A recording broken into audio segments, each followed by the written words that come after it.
এটা রিমার গল্প।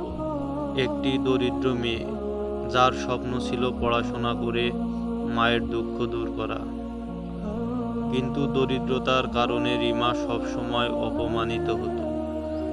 তার ছেঁড়া জামা দেখে সহপাঠীরা হাসত, মজা করত, তবু সে চোখের পানি লুকিয়ে রাখত। একদিন শিক্ষক বললেন, বাবা, হতাশ হইও না, আল্লাহ কষ্টের সাথে স্বস্তি দিয়েছেন। কুরআনে আল্লাহ তাআলা বলেন, নিশ্চয় কষ্টের সাথে রয়েছে স্বস্তি। রিমা হাল ছাড়েনি। মায়ের কষ্ট দেখে সে নিজে পড়াশোনায় অনেক বেশি মন দিল। নামাজ, দোয়া, পরিশ্রম, এই তিনটাই তার ভরসা ছিল একমাত্র।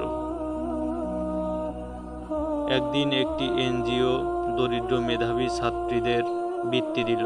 আল্লাহর রহমতে রিমা প্রথম হলো। রিমা মায়ের চোখে পানি দেখে বলল, আম্মু, আজ থেকে আমাদের কষ্ট শেষ, আল্লাহ আমাদের দোয়া কবুল করেছেন। বন্ধুরা, কখনো হতাশ হইও না। দুনিয়ার কষ্ট অস্থায়ী।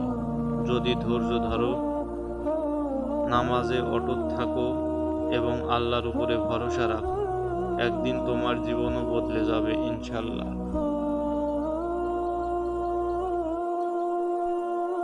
আর তুমি আমাদের এই ভিডিও কোন দেশ এবং কোন জেলা থেকে দেখছো সেটা অবশ্যই কমেন্টে জানিয়ে দিবে এবং তোমার নাম কমেন্টে লিখবে, যেন আমরা পরবর্তী ভিডিওয় তোমার নাম ধরে তোমার কমেন্টের রিপ্লাই দিতে পারি।